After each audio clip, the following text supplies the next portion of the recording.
Money माजरा motor market आया हुआ था तो मेरे को यहाँ पे मनीष भैया मिले जिनकी ये बाइक है, जैसा मेरे पीछे देख सकते हो।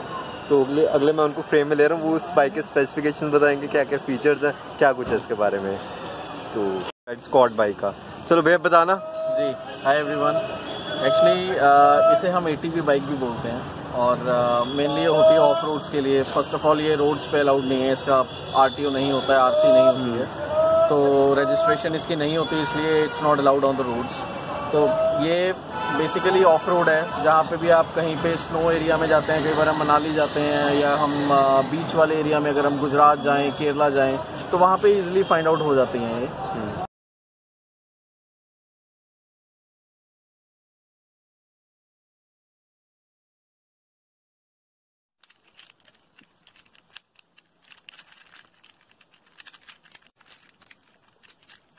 Thank you. कॉस्टिंग क्या रह जाती है इसकी? कॉस्टिंग इसकी वेरी करती है, डिपेंड करता है कि आपको कौन सा इंजन स्पेसिफिकेशन चाहिए। तो जैसे ये 125 सीसी से शुरू हो जाता है, 150 सीसी एंड 250 सीसी 300 सीसी तक जाता है। तो जो मेरे पास वेरिएंट है दैट इज़ 150 सीसी, तो मुझे ये 2 लाख के अराउंड पड़ी है।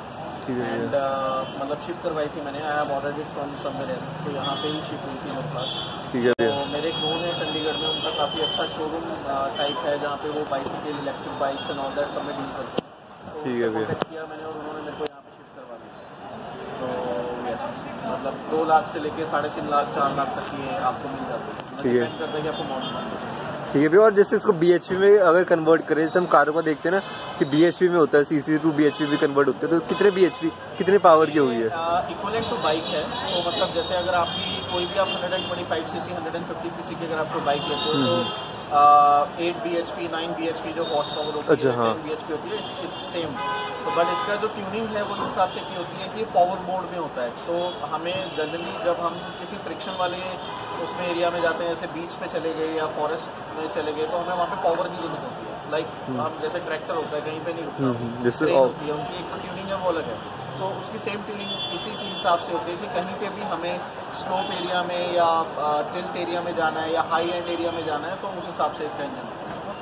ठीक है, मतलब सब कुछ कंपनी मतलब चेक करके देती है कि ट्रेन पे कैसे ट्रेन पे चल सकती है और क्या कुछ इसके फीचर्स रहते हैं, तभी ऐसे कॉस्टिंग बैठी होती है। ठीक है भैया। और कितने BHP के भैया अगर इसे देखना हो तो? ये 10 से 12 BHP। 10 से मतलब नॉर्मल जैसे हमारी स्प्लेंडर डीलक्स वगैरह उसमें पावर आ जाती है। और कॉस्ट ऑफ रोड को सॉरी मतलब कॉस्टिंग वगैरह पड़ता नहीं होगा, ऑन रोड ही होता होगा? ऑन रोड है। मतलब इसका जो बेसिक प्राइस है तो वही रहेगा, क्योंकि हमें इसकी इंश्योरेंस करवाने की ज़रूरत नहीं है, हमें इसकी RC करवाने की ज़रूरत नहीं है, बिकॉज इसकी वो लिस्टिंग में होती नहीं है। तो जितना प्राइस इसका कोट होता है डीलर से, ये उतनी प्राइस की पड़ता है। ठीक है, तो ऑन करो लाइट। ऑन कर लो भैया।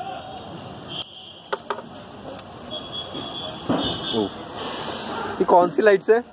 ये फॉग लाइट्स हैं। इसमें मतलब कि ये कि अब जैसा विंटर्स सीजन हो रहा है, तो वैसे भी कैंपिंग वगैरह जब हम करते हैं तो थोड़ा सा वहाँ पे फॉगी रहता है, डस्टी रहता है, तो उसमें ये वाली जो लाइट्स हैं वो ज़्यादा ठीक रहती हैं। मतलब जो वाइट लाइट्स के मुकाबले जो ब्लू लाइट्स हमारी बेसिकली जिसको बोलते हैं, तो उसके अकॉर्डिंगली जब हम फॉग लाइट्स लगाते हैं तो कैंपिंग जब भी हमने करनी है फॉरेस्ट में या माउंटेन्स में, तो ये वाली जो लाइट्स हैं दैट इज़ मोर पावरफुल। हाँ जी। तो ये मैंने अलग से लगवाई हैं, क्योंकि बेसिकली जो इसकी लाइट्स आती हैं वो थोड़ी लाइट होती है जो इसकी, क्योंकि अगर आप देखो तो मैंने इसकी फिटिंग करवाई हुई है यहाँ पे। आज मैं ये फिटिंग करवाने ही आया था, तो आज इंस्टॉल करवाई है। इसके पीछे जस्ट बैक पे ये 2 लाइटें हैं इसकी, तो ये वाली, हाँ, इसमें हम अगर कोई इसका बल्ब वगैरह चेंज करवाते हैं तब भी इतना इफेक्टिव मुझे नहीं लगता। तो मुझे था कि मैं थोड़ी सी ह्यूज लाइट्स करवाऊँ, क्योंकि रात को हम कैंपिंग वगैरह करते हैं या कहीं पे भी जाना है तो हम हैसल फ्री जा सकते हैं। ठीक है भैया। कॉस्टिंग वगैरह क्या रह जाती है इनकी?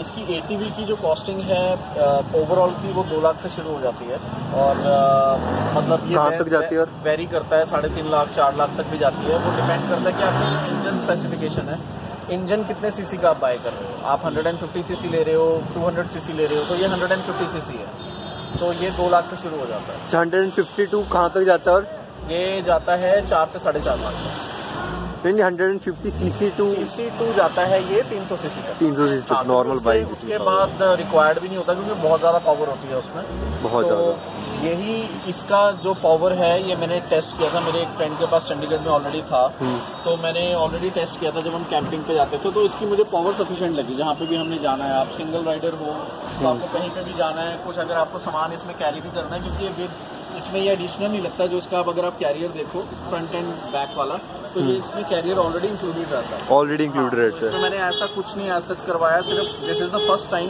जहाँ पे आज मैंने इसकी लाइट्स लगवाई हैं। कितने की लाइट्स कितने की थी? और ये 600 का पेयर लग जाता है। 600 का विद कोई कंपनी की है ये लोकल? लोकल है ये, मतलब इसमें कंपनी नहीं आती, एलईडीज की एलईडी जो लाइट्स होती है। अच्छा, जैसे ऑरेंज जल रही थी बस ये। तो इसमें वेरिएशंस आती हैं ऑरेंज की या व्हाइट कलर की या ब्लू, आपको जो भी चाहिए। तो मैंने ऑरेंज की लगवाई। आपने ऑरेंज की लगवाई? वहाँ पे ऑरेंज ज्यादा ठीक है। और orange blue white same price 600 रुपये ही रहता है, 600। तो भैया कैरियर इसमें क्या क्या रख सकते हैं? इसमें आप काफी हैवी वेट रख सकते हो। फॉर एग्जाम्पल मतलब कि अगर आपको कोई वहाँ पे आप कैंपिंग कर रहे हो, कोई सामान लेके जाना है, जैसे कोई कार्टन हो गया या वाटर बॉटल्स का कार्टन हो गया या कोई बोरी टाइप होगी जिसमें आपने मिट्टी वगैरह लेके जानी है, कुछ लेके जाना है, तो it can carry a good load. मतलब प्याज आलू तक का कट्टा उसमें आ जाएगा आराम से। और कितना वेट अगर अप्रॉक्स केजीज में बात करें तो? अप्रोक्सीमेटली जो मैंने कंपनी से बात करी थी तो वो कहते हैं कि 400 से 450 केजी तक ये वेट उठा लेती है। 400 से 450 तक इंक्लूडिंग राइडर। तो अगर मैं हूँ तो अगर मेरे अलावा जो है मैं इस पर इजीली लोड कर सकता हूँ। जैसे मैंने ट्राई किया हुआ, जैसे सीमेंट की वो होते हैं जो कार्टन्स होते हैं, तो मैंने 2 यहाँ पे रखे थे, 2 यहाँ पे रखे थे एंड आई वाज राइडिंग, तो ये इजी था। मतलब इस पे ऐसा नहीं लगा कि हमने ज़्यादा लोड कर दिया है या इस पे प्रेशर पड़ रहा है। It was normal. कितने केजी के वेट? 25 केजी के? हाँ, काफी वेट हो गया था फिर तो, है ना भैया? तो मैंने 4 मतलब कि वो जो थे कार्टन सीमेंट के वो तो करे थे, बट इसके अलावा अगर आपने वैसे टेस्ट करना है तो कोई अगर नॉर्मल पर्सन यहाँ पे भी बैठ जाएगा, यहाँ पे भी बैठ जाएगा, तो उसमें दिक्कत नहीं होगी, कोई प्रॉब्लम नहीं आएगी। इसकी ट्यूनिंग वैसी है इंजन की ना। अच्छा। तो इसको डिजाइन ही ऐसा किया है कि इसको मतलब कि लोड लेना ही लेना है ना, तो मतलब उस हिसाब से बनी है। मतलब प्रॉपर ऑफ रोड व्हीकल है ये? हाँ, प्रॉपर ऑफ रोड है ये, और उसी हिसाब से ही इसको डिजाइन किया हुआ है। इसके आप टायर्स देखोगे, अगर आप डर्ट टायर्स हैं ऑलरेडी, तो इसको डिजाइन उसी हिसाब से किया हुआ है कि अगर आप सैंड में जाते हो या स्नो में जाते हो या किसी डर्ट एरिया में जाते हो तो कहीं स्टक नहीं होते हैं। तो इसका ये वाला जो व्हील बेस है that is different from the previous one. तो अगर आप देखोगे तो उसका व्हील बेस जो उसकी जो चौड़ाई है वो ज़्यादा है आगे वाले से। तो इस मतलब और इसके जो स्पेयर पार्ट्स हैं और जो भी अगर आप इसके टायर वगैरह कुछ टाइम बाद अगर इसके चेंज करवाने भी पड़ते हैं तो वो हो जाते हैं इजीली। वो चंडीगढ़ में है सर्विस स्टेशन। और क्या कॉस्टिंग आती है दोनों टायर्स की? दोनों टायर्स की जो कॉस्टिंग है वो अराउंड 3000 to 4000 पड़ जाती है। बट इसमें भी ऑप्शंस आती हैं कि आपको इसके अलावा अगर दूसरे भी टायर्स चाहिए तो, बट ये वाले की अगर मैं बात करूं तो ये 3500 to 4000 के बीच में दोनों टायर मिल जाते हैं। दोनों आगे फ्रंट? हाँ। कंपनी कौन सी? कंपनी डिपेंड करता है, उसके हैंकॉक के हैं और कॉन्टिनेंटल के मिल जाते हैं और काफ़ी सारी कंपनी। और उसमें टायर्स में वारंटी वगैरह मिल जाती होगी। और ये कितने अगर जैसे बेस का हम से कार के अपने टायर को देखते हैं कि वो R16 है, R14 है, तो इसको क्या कहना है, मतलब इसके टायर को कैसे मेजर करेंगे? हाँ, ये R14 है। और क्या इसकी लेंथ ब्रेथ है इसका? मतलब कि ये जितना इक्विवेलेंट टू सिलेरियो में अगर आप देखेंगे टायर की जो जितनी भी लेंथ और जो विड्थ होती है उसमें ये इक्विवेलेंट टू दैट है। बट इसमें यही है कि सिर्फ ये डर्ट होने के कारण थोड़ा सा ये बबल लगता है। It's kind of a tube tyre. तो इसलिए हाँ, ये होते ट्यूबलेस हैं बट इसकी डिजाइनिंग ऐसी है कि ये जो इनकी ग्रिप्स हैं it should be on the upper side. हाँ, तो तब करके ये थोड़ा बलून टाइप लगता है। अच्छा। और ऐसे बेस में कभी टायर पंचर हो जाए फिर? टायर वैसे तो इसमें पंचर होता नहीं है। तो मैं I am riding this from last 5 to 6 months, तो अभी तक तो ऐसा नहीं हुआ क्योंकि मैं एक्सट्रीम ऑफ रोड इसमें कर चुका हूँ। तो वैसे तो इसमें होता नहीं है बट हो जाता है तो इजीली पंचर लग जाता है जैसे हम लगवाते हैं, जैसे नॉर्मली पेट्रोल पंप पे चले जाते हैं। तो मैंने अपनी पंचर किट बाय कर रखी है, तो मैं जब भी ट्रैवलिंग पे जाता हूँ तो आई लोड माय ओन स्टफ, तो उसमें पंचर किट रहती है, सब कुछ रहता है। तो जो आप नॉर्मल पंचर लगाते हो पंचर वाले के पास वही किट हमारे पास होती है, हम इजीली लगा सकते हैं। अच्छा, वो किट भी अभी है आपके पास? नहीं, अभी नहीं है, वो मेरे ट्रैवल बैग में होती है। ट्रैवल बैग में? तो आज मैं इसमें थोड़ी सी एसेसरीज लगवाने आया हुआ था तो जस्ट ऐसी नॉर्मली आया हूँ। अच्छा। हाँ। और भैया इसकी जैसे सर्विस वगैरह कुछ? सर्विस इसकी नॉर्मल रहती है।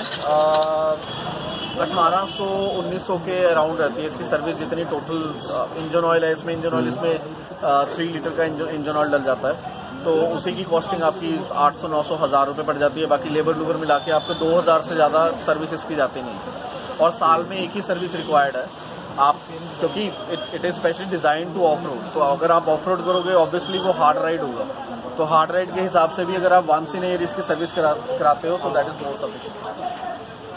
ठीक है भैया, इसके क्या प्राइस रहते हैं इसके? कोई खराब हो जाए तो टूट जाए? जो हमारे नॉर्मली, जैसे अगर मैं कहूँ कि स्प्लेंडर प्लस हो गया या पैशन, जो हमारी जो बाइक्स हैं वो यूजुअली 110 to 150 सीसी में वेरी करती हैं, तो जो भी उनकी जो पार्ट्स की जो कॉस्टिंग है वही सेम है।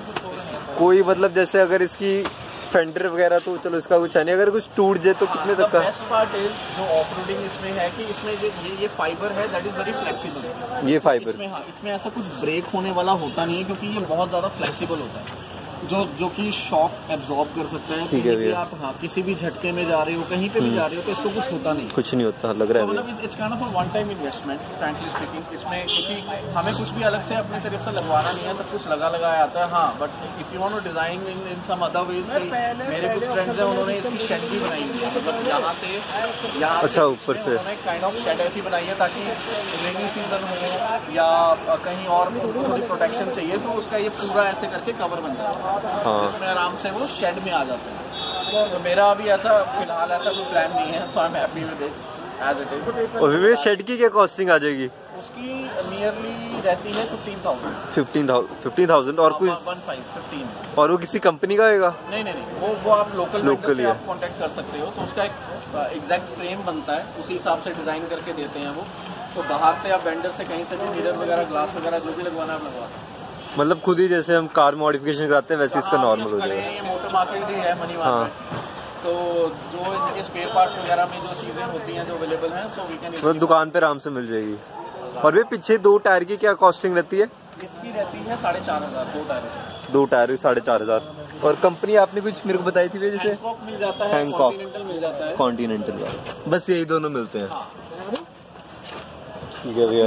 और ये अब इसको कार में लेके चले जाते हो कसौली, तो कौन सी कार में आ जाती है? 800 में तो आ नहीं सकती। टाटा नेक्सॉन है, टाटा नेक्सॉन 5 सीटर है और पीछे से ओपन रहती है, तो उसमें इजीली लोड हो जाती है। डिग्गी बंद हो जाती है? और हाँ, क्योंकि कॉम्पैक्ट है, क्योंकि इससे भी जो बड़ी वाली हैं वो भी आ जाती हैं, उसमें काफी स्पेस होती है। अच्छा, तो मैंने एक फ्रेम बनवाया हुआ है, फ्रेम से इजीली लोड होकर अनलोड होती है। ओके, ठीक है भैया। है मैंने तभी करके नहीं ली, क्योंकि जो हम थोड़ी सी अपर मॉडल में चले जाते हैं तो उसका साइज भी थोड़ा यूज हो जाता है, बट उसका जो पर्पस है दैट इज द सेम। तो वो आपके टेस्ट के ऊपर है कि if you want to buy some big toy और समथिंग, तो मेरे को थोड़ा कॉम्पैक्ट ये लगा था, तो आई हैव चोजन दिस। ठीक है भैया। तो ये इसका बड़ा सिंपल फंडा है, इंटरेस्टिंग फैक्ट्स है इसमें। अच्छा क्वेश्चन पूछा आपने।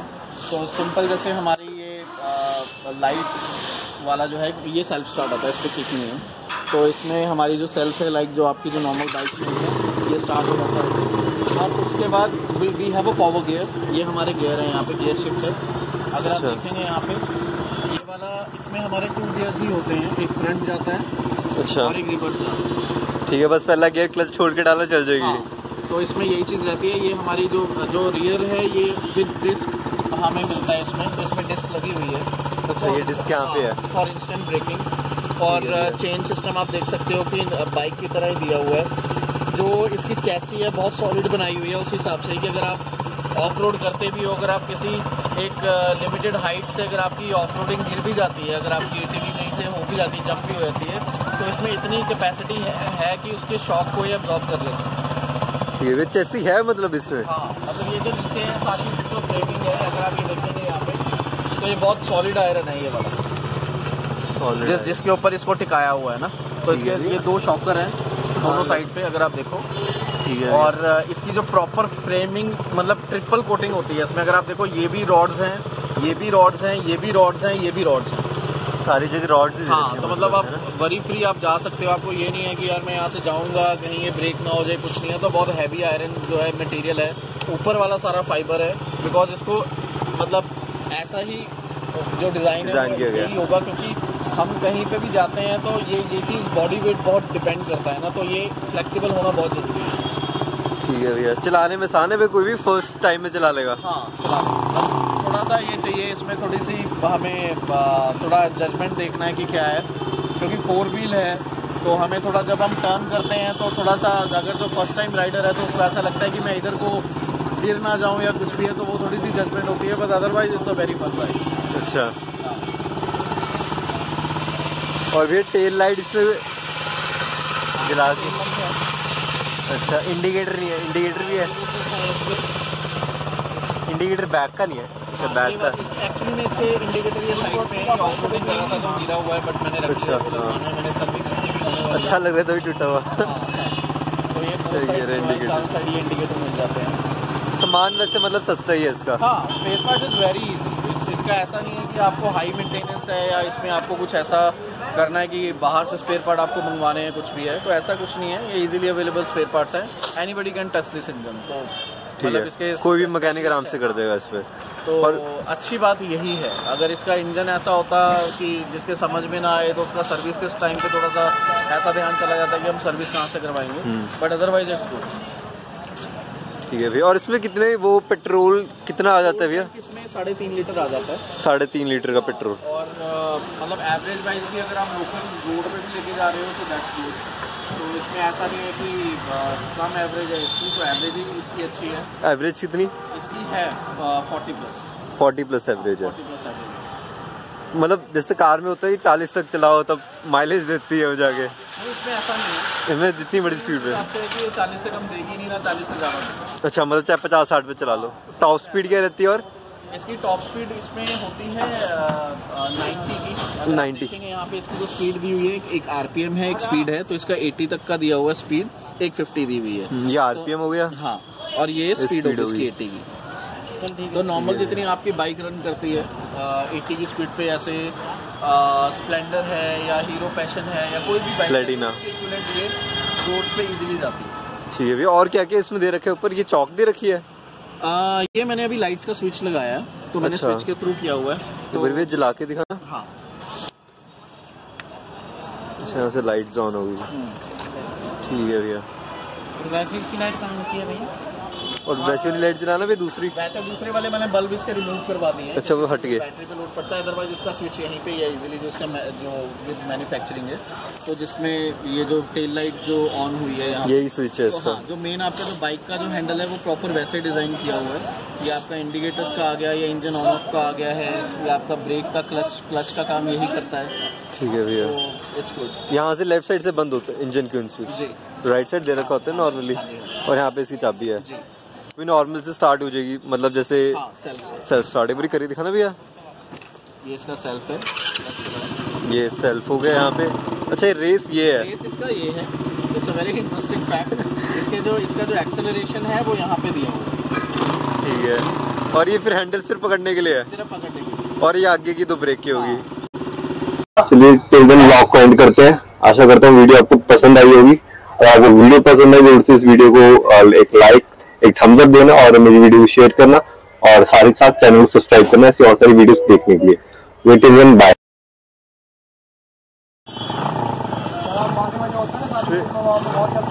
एक मिनट, लाइट्स ऑफ कर दो, लाइट्स ऑफ कर दो इसकी।